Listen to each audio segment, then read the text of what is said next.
नमस्कार, India voice देख रहे हैं आप और मैं हूं आपके साथ तुषार कुमार। तो वक्त हो चला है देवभूमि समाचार का। चलिए खबरों की शुरुआत करते हैं।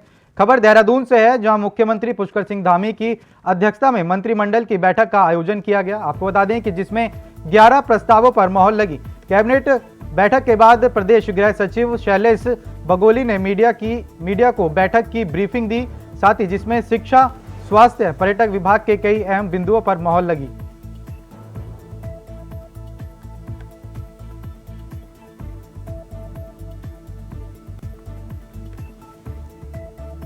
तो कई अहम प्रस्तावों पर लगी है कैबिनेट की मोहर। आपको बता दें कि कैलाश ओम पर्वत दर्शन के लिए शुरू होगा होली दर्शन कार्यक्रम। गंडीनेगी क्षेत्र काशीपुर को बनाया गया है नगर पंचायत। देहरादून और अल्मोड़ा की सेवा नियमावली को मंजूरी। अलर्ट आयुष्मान योजना के तहत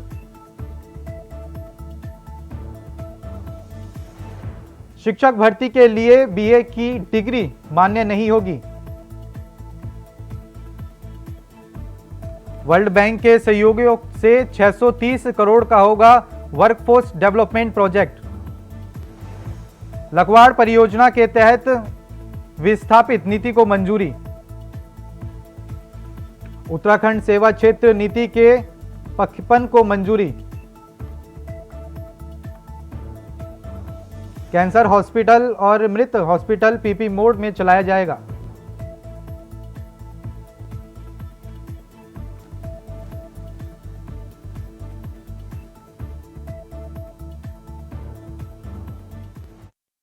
विभाग का भी मत था इसमें जैसे कि माननीय उच्चतम न्यायालय द्वारा एक निर्णय लिया गया है कि जिसमें जो शिक्षक भर्ती के लिए बीएड की योग्यता रखी गई थी, तो माननीय उच्च न्यायालय के निर्णय के क्रम में वो बीएड की डिग्री को हटाते हुए अब ये नियमावली का संशोधन किया गया। इसके अलावा एक महत्वपूर्ण और एक मत था हमारा, ये हमारा पर्यटन विभाग की तरफ से मत था। ये पिथौरागढ़ में जो हमारे पर्यटन क्षेत्र हैं, जैसे आदि कैलाश ओम पर्वत, यहाँ पे हेली दर्शन सेवा को पायलट प्रोजेक्ट के तौर पे शरद माह में 5 दिवसीय हेली दर्शन कार्यक्रम जो है ये संचालित करने का भी इसमें मंत्रिमंडल द्वारा निर्णय लिया गया है। इसका उद्देश्य यही है कि एक तो जो हमारे ऐसे रिमोट के क्षेत्र हैं और माननीय प्रधानमंत्री जी के जाने के बाद काफ़ी वहाँ पे अट्रैक्शन बढ़ा भी है, तो कैलाश है, ओम पर्वत है, आदि आदि, तो यहाँ पे हेली दर्शन की जो सुविधा है वो 6 माह के लिए शुरू की जाएगी। ये पैकेज टूर होगा एक तरह से। ये कुछ आपका हेलीकॉप्टर के माध्यम से होगा, कुछ हमारा एटीवी भी लगेंगे वहाँ पे और कुछ पैदल भी होंगी इसमें। तो 5 दिनों का ये पैकेज होगा, 4 नाइट्स 5 डेज का पैकेज होगा। इसके अलावा हमारे जो इन्वेस्टमेंट समिट के दौरान हमारे एक कैंसर चिकित्सालय हर्रावाला और एक मातृ एवं शिशु चिकित्सालय हरिद्वार, यहाँ पे ये 2 अस्पताल बनाने के लिए एक 300 बेडेड है जो देहरादून में हर्रावाला में है और एक 200 बेडेड है जो आपका हरिद्वार में है, उसको पीपीपी मोड में करने के लिए भी माननीय मंत्रिमंडल द्वारा सहमति। मुख्यमंत्री पुष्कर सिंह धामी की अध्यक्षता में सोमवार को मंत्रिमंडल की बैठक हुई और इस बैठक में करीब 11 प्रस्तावों पर मोहर लगी है। मुख्य प्रस्तावों की बात की जाए तो उसमें शिक्षा विभाग, पर्यटन विभाग और साथ साथ स्वास्थ्य विभाग के जो मत थे उन पर आज मोहर लगाई गई है। अगर मैं शिक्षा विभाग की बात करूं तो शिक्षा विभाग के जो जितने भी जो उच्च शिक्षा से विभाग से जुड़े हुए जितने भी छात्र हैं जो पीएचडी कर रहे हैं, उनकी शोध के लिए जो 5,000 प्रति माह दिया जाएगा अब सरकार द्वारा। ये 3 साल तक ये एक छात्र को दिए जाएंगे प्रति माह 5,000 रुपये। ये योजना सरकार छात्रों के लिए लाई है जो रिसर्च कर रहे हैं पीएचडी के छात्र। वहीं अगर मैं पर्यटन की स्थिति से बात करूं तो पर्यटन विभाग ने 2 मत इसमें शामिल किए गए थे। तो महत्वपूर्ण मत की बात मैं करूं तो उसमें से आदि कैलाश और जो ओम पर्वत है, क्योंकि प्रधानमंत्री नरेंद्र मोदी ने वहां पर दौरा किया था और वहां पर जो दर्शन है वो किए थे और पर्यटन स्थल से लगातार राज्य सरकार इसे उठाने की कोशिश कर रही थी। तो हेली सेवा अब 6 महीने के लिए पिथौरागढ़ जिले में चलाई जाएगी, जिसमें जो ओम पर्वत है और साथ साथ आदि कैलाश है उसकी जो दर्शन है वो हेली के माध्यम से कराए जाएंगे। वहीं अगर मैं स्वास्थ्य विभाग की बात करूं तो स्वास्थ्य विभाग के अंतर्गत जो कहा जा सकता है जो हर्रावाला में कैंसर सेंटर है और साथ साथ जो हरिद्वार में मात्र शिशु अस्पताल है 300 बेड का, उसे पीपीपी मोड में दिया जाएगा। और साथ साथ स्वास्थ्य विभाग ने एक और आयुष्मान कार्ड के तहत जो योजना चल रही है उसमें जो डायलिसिस सेंटर्स है वहाँ पर जो भुगतान की प्रक्रिया है जो कस्टमर्स को दी जाती थी, अब वो पूरी 100% होगी। पहले 50% थी, अब पूरी भुगतान सरकार द्वारा किया जाएगा। तो कहीं ना कहीं स्वास्थ्य, शिक्षा और पर्यटन के स्थल पर ये मंत्रिमंडल की बैठक बहुत महत्वपूर्ण रही। लोकसभा चुनाव से इसे पहले एक महत्वपूर्ण बैठक बताया जा रहा था और उसके तहत ये महत्वपूर्ण बैठक आज समाप्त हो गई है। कैमरा जर्नलिस्ट निशांत चौहान के साथ मैं तुषार गुप्ता, इंडिया वॉइस, देहरादून। बात करेंगे अगली खबर की। देहरादून में सीएम धामी ने कई विभागों के तहत चयनित 84 अभ्यर्थियों को नियुक्ति पत्र वितरित किए। बता दें कि उन्होंने कहा कि युवा जितना ईमानदार लगे और मेहनत से काम करेगा, आगे की राह उतनी ही सुगम और सरल होगी। आपको बता दें कि खेल की दुनिया में जो भी युवा उत्तराखंड का नाम रोशन करेगा उन्हें प्रोत्साहित किया जाएगा। साथ ही खिलाड़ियों को खेलों में हिस्सा लेने के लिए हर प्रकार की सुविधाएं उपलब्ध करवाई जा रही हैं।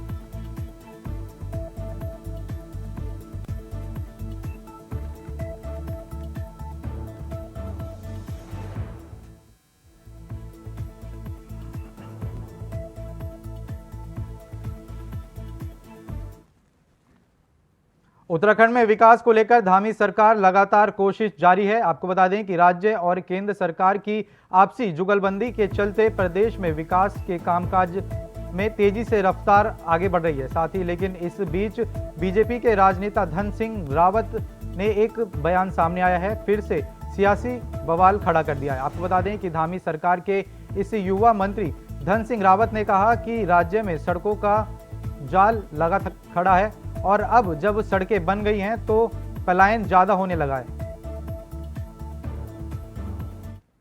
कांग्रेस के जमाने में 8 किलोमीटर पर जो है डे रोड बनती थी और आज मोदी जी के जमाने में 30 किलोमीटर रोड पर डे बने। उत्तराखंड का कोई गांव अब ऐसा नहीं जिस गांव को रोड कनेक्टिविटी न दी गई हो। थोड़ा बहुत वन विभाग की कहीं दिक्कत होगी तो लगाते। मेरी कॉन्स्टिट्यूंसी तो 100% गांव में रोड चलेगी। अब मुख्यमंत्री जी एक दिक्कत और आ रही है, जैसे हम गांव में रोड दे रहे हैं, लोग ट्रक लेके जो है सामान लेके देहरादून आ जा रहे हैं। देखिए आदरणीय हमारे कैबिनेट मंत्री धन सिंह रावत जी ने किस संदर्भ में इस बात को कहा होगा, ये तो वही इस बात को स्पष्ट करेंगे। लेकिन हमारे यशस्वी मुख्यमंत्री माननीय पुष्कर सिंह धामी जी के नेतृत्व में जो सरकार चल रही है, सरकार के द्वारा उत्तराखंड के चौमुखी विकास के लिए काम किया गया है। और चाहे हम गांव-गांव सड़क पहुंचाने की बात करें, हम चाहे हर घर में पानी पहुंचाने की बात करें, हम चाहे हर घर बिजली पहुंचाने का काम करें, हर क्षेत्र में और हर एक वर्ग का विकास करने का काम हमारी भारतीय जनता पार्टी के डबल इंजन की सरकार के द्वारा किया गया है। कैबिनेट मंत्री धन सिंह रावत हवाई और खोखले दावे कर रहे हैं कि भाजपा की सरकार ने उत्तराखंड के प्रत्येक गांव को जो है रोड कनेक्टिविटी से जोड़ दिया है। कौन इस पर भरोसा करेगा? आज भी तमाम जनप्रतिनिधियों के प्रस्ताव शासन में लंबित हैं रोडों के निर्माण से संबंधित। वो फिर कहां से आए हैं, किसके वो प्रस्ताव हैं? उन लोगों की चप्पलें घिस गई हैं मंत्रियों और अधिकारियों के दरवाजे पर जा करके, लेकिन किसी के कान पे जूं नहीं रेंग रही। और आपदा में सैकड़ों सड़कें जो बंद हुई थी उनको तो आप दोबारा से खोल नहीं पाए। लोगों को बड़ी दिक्कतें हो रही है। अगर उसका भी संज्ञान मंत्री जी लेते। आप कह रहे हैं कि जो रोडें हमने बनाई उन रोडों से लोग ट्रकों में सामान भर के पलायन कर रहे हैं। कितनी जो है गैर जिम्मेदाराना बात मंत्री जी कह रहे हैं। अरे पलायन रोकने की आपकी जिम्मेदारी है। आप वहां पर स्वास्थ्य सेवाएं डेवलप नहीं कर पा रहे हैं, आप बेहतर शिक्षा लोगों को नहीं दे पा रहे हैं, आप वहां पर लोगों को रोजगार नहीं दे पा रहे हैं। अगर मजबूरी में कोई रोजगार के लिए बाहर जा भी रहा है तो आप जो है कह रहे हैं कि वो हमारी रोडों के कारण पलायन कर रहा है। तो ये एक मंत्री किस तरीके से कह सकता है, ये मेरी समझ में नहीं आ रहा है। प्रदेश सरकार नौनिहालों को सरकारी स्कूलों में हो रही क्वालिटी एजुकेशन के साथ ही साथ संस्कार और संस्कृति से जोड़ने का भी प्रयास कर रही है। यही नहीं, सरकार का फोकस क्षेत्रीय बोली भाषा और प्रदेश की खूबसूरती जगहों को प्रोत्साहन देने पर भी है। आपको बता दें कि राजधानी देहरादून को सजाने संवारने की दिशा में भी कई कदम उठाए जा रहे हैं। इन सभी योजनाओं की तैयारियों करने के लिए साथ ही साथ उन्हें धरातल पर उतारने की भी जिम्मेदारी है। आपको बता दें कि ISI अधिकारी बंशीधर तिवारी सभी महत्वपूर्ण विभागों की जिम्मेदारी संभाल रहे हैं।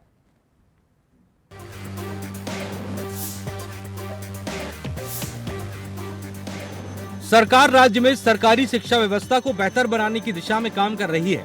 इसके लिए स्कूलों को वर्चुअल क्लासेस के साथ ही आधुनिक लाइब्रेरी, लैब, हॉस्टल के साथ साथ सभी हाईटेक संसाधन उपलब्ध कराए जा रहे हैं। शिक्षा विभाग ने सूबे में 30 क्लस्टर स्कूलों के निर्माण के लिए करीब 35 करोड़ की राशि स्वीकृत करते हुए चयनित स्कूलों को पहली किस्त जारी कर दी है। प्रदेश के करीब 559 राजकीय इंटर कॉलेजों का क्लस्टर स्कूलों के रूप में चयन किया गया है। राज्य में पहले साल 95 स्कूलों को योजना से आच्छादित करने का लक्ष्य रखा गया है। ये इस तरह का है कि हर ब्लॉक में एक एक स्कूल फर्स्ट फेज में हम लोगों ने लिया है, जिसको मॉडल स्कूल के रूप में या कहें उत्कृष्ट विद्यालय के रूप में हम लोग विकसित कर रहे हैं। वहाँ पर सभी विषयों के शिक्षक होंगे, वहाँ पे सारी लैब्स होंगी, कंप्यूटर लैब्स होंगी, स्मार्ट क्लास होगी, वर्चुअल क्लास होगी, कंप्यूटर की लैब्स होंगी, खेल का मैदान होगा। वहाँ पर सारी सुविधाएं हम लोग देंगे ताकि जो बच्चे किन्हीं कारणों से ड्रॉप आउट होता है, एक तो उसको रोकना, छात्रवृत्ति की भी जैसा भी आपने देखा माननीय मंत्री जी ने बताया, मुख्यमंत्री छात्रवृत्ति योजना हम लोगों ने शुरू की है।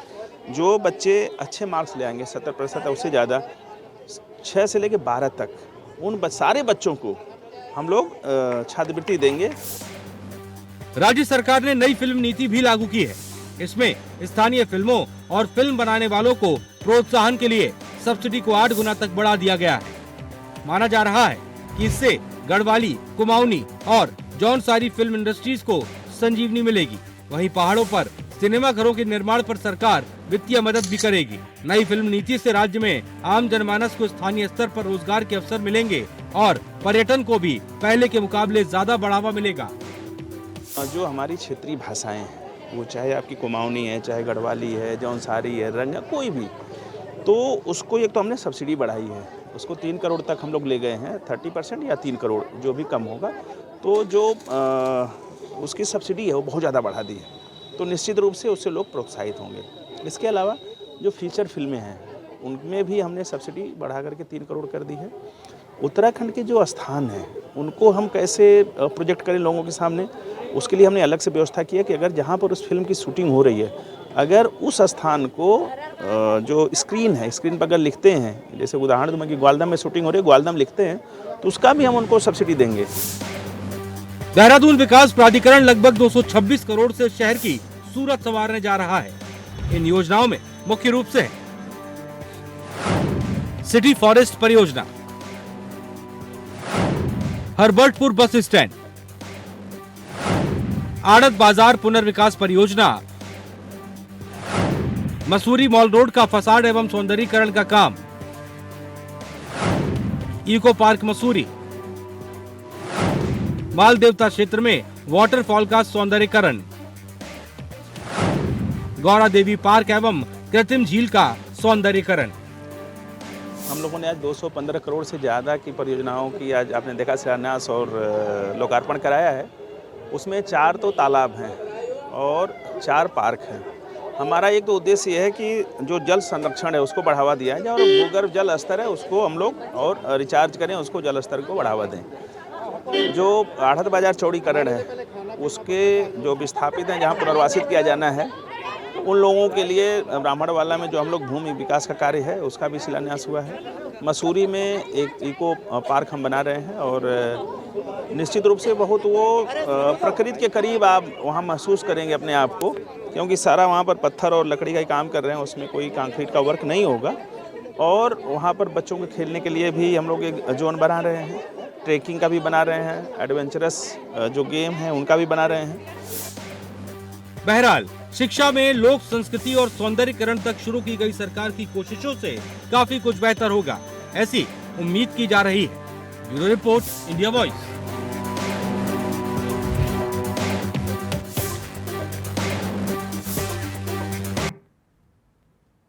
खबर देहरादून से है, जहां पीएम मोदी ने आज सड़क परिवहन और राजमार्ग मंत्रालय के अंतर्गत निर्माणाधीन 1 लाख करोड़ की परियोजनाओं का शुभारंभ किया।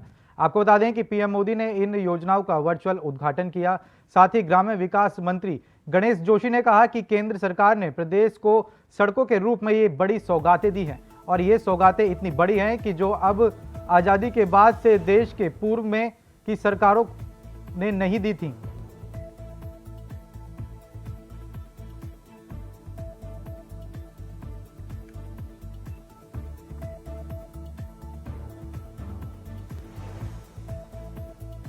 मैं देश के प्रधानमंत्री नरेंद्र मोदी जी का आभार व्यक्त करता हूँ, अभिनंदन करता हूँ। 10 साल के अंदर राष्ट्रीय राजमार्ग के क्षेत्र में 2014 से पहले जितनी सड़कों का निर्माण हुआ था उससे कहीं अधिक सड़कों का निर्माण 10 साल के अंदर नरेंद्र मोदी जी ने किया है।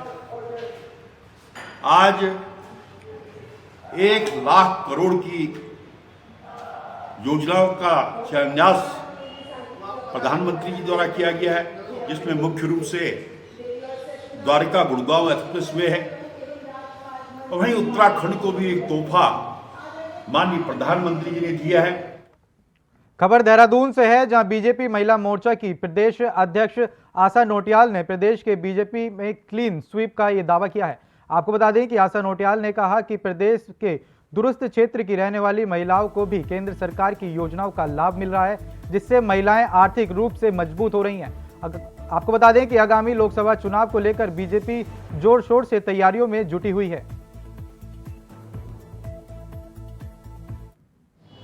महिला मोर्चा पूरी तैयारी में है जीत की, और मोदी जी हैट्रिक लगाने वाले हैं और महिला मोर्चा लगातार उसकी तैयारी कर रहा है। अभी हम 3 दिन तक हमारे प्रोग्राम चले, जिसमें पहले दिन हमने मैराथन का आयोजन किया था और run for nation, run for Modi हमने कार्यक्रम किया।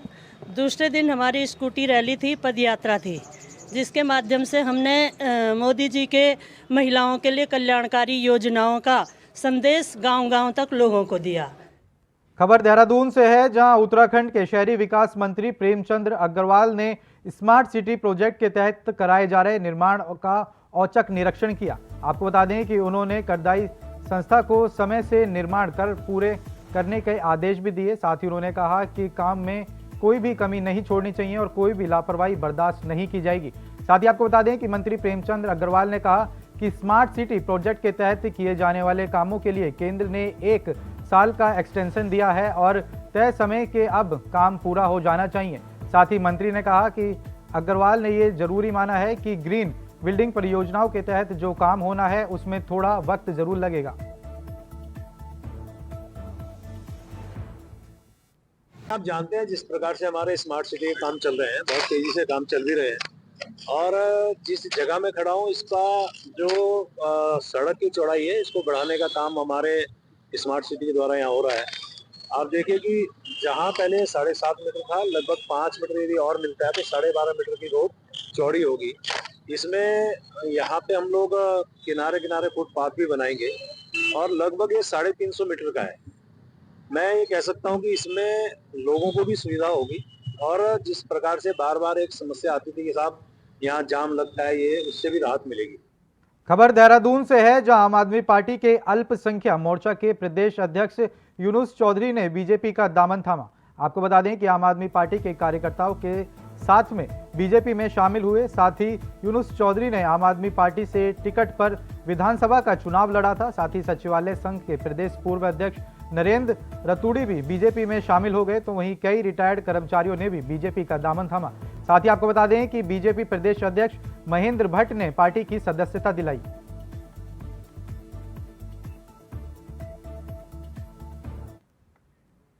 खबर देहरादून से है, जहां बीजेपी ने 2024 लोकसभा चुनाव की तैयारियां तेज कर दी हैं। आपको बता दें कि बीजेपी का लक्ष्य इस बार पिछली बार से अधिक मत हासिल करना है। साथ ही उसी के अनुसार पार्टी ने अपने तमाम कार्यकर्ताओं को तय कर दिया है, जिसके तहत केंद्र सरकार और राज्य सरकार की योजनाओं के लाभार्थियों तक पार्टी अपनी पहुंच बनाकर उनको आगामी चुनाव में अपने पक्ष में मतदान करने की रणनीति पर काम कर रही है।